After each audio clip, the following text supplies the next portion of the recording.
Svashtashara.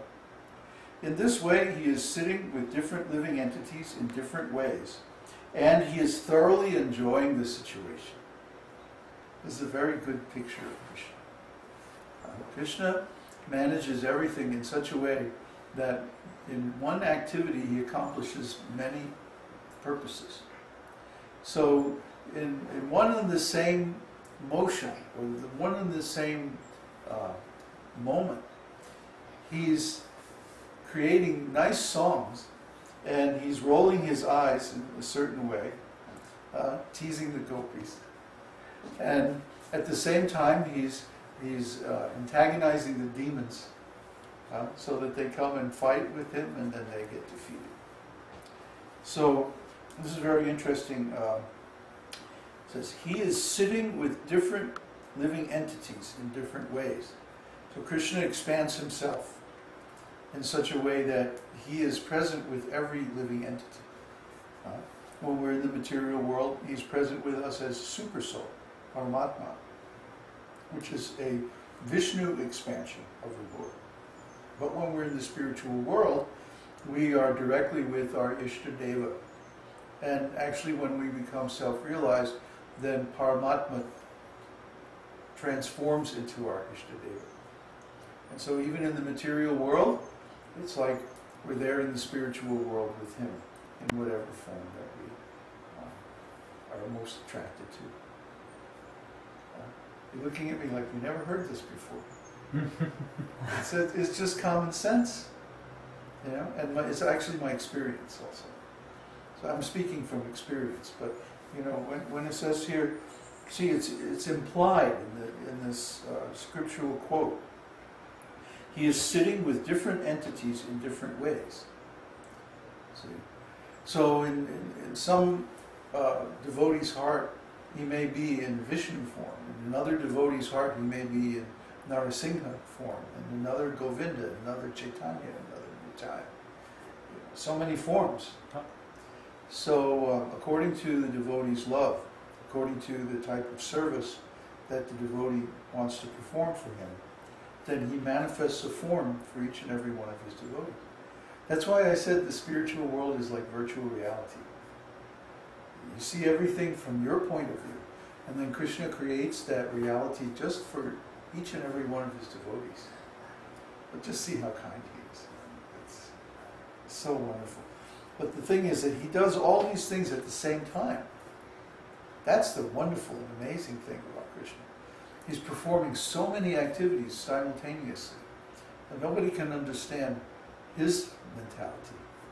But he can understand everyone's mentality, and then he manifests just suitable to that mentality.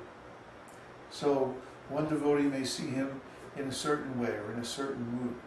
Another devotee could be present in the same place and seeing Krishna in a completely different way. See?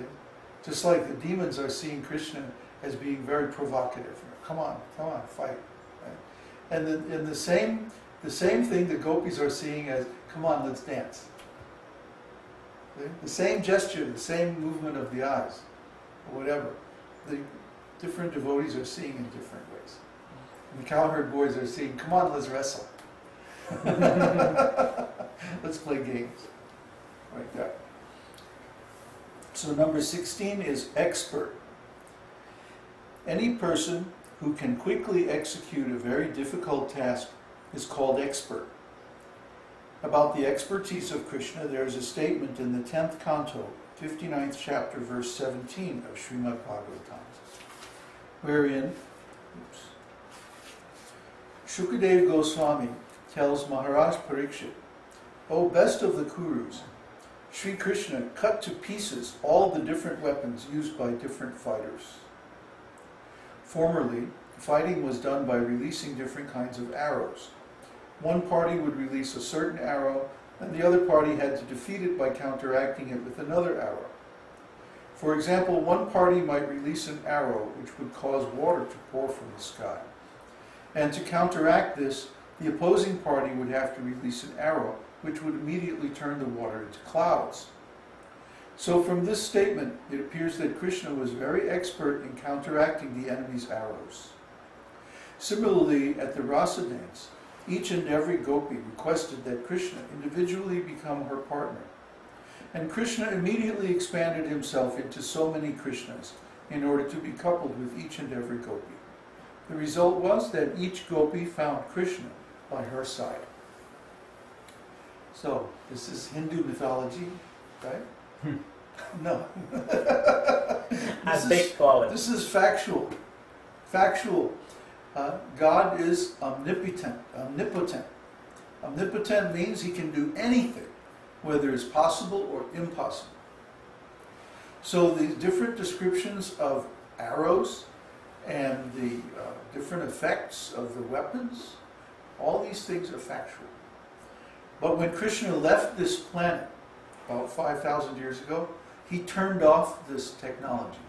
It stopped working. He was like, okay, it's Kali Yuga. No more fancy weapons. And even Arjuna's weapons stopped working at that time. This is described in Śrīmad-Bhāgavatam. Arjuna knew that Krishna had left the planet because all of his astras, all of his divine weapons, stopped working. And he was easily defeated by a small force of cowherd men. Oh, he was so embarrassed. He came back to Hastinapur and said, this is it. We should leave. And Yudhishthira agreed. And so at that time, they retired. And they all took sannyas. And yeah, they became silent, and then they went up into the Himalayas. Yeah. And this is described very nicely in the Mahabharata and also in Śrīmad-Bhāgavatam. So I already mentioned how Krishna expands into many forms. So number 17 quality is grateful. Any person who is conscious of his friend's beneficent activities and never forgets his service is called grateful. In the Mahabharata, Krishna says, "When I was away from Draupadi, she cried with the words, 'Hey Govinda.' This call for me has put me in her debt, and that indebtedness is gradually increasing in my heart." This statement by Krishna gives evidence of how one can please the Supreme Lord simply by addressing him, "Hey Krishna, hey Govinda."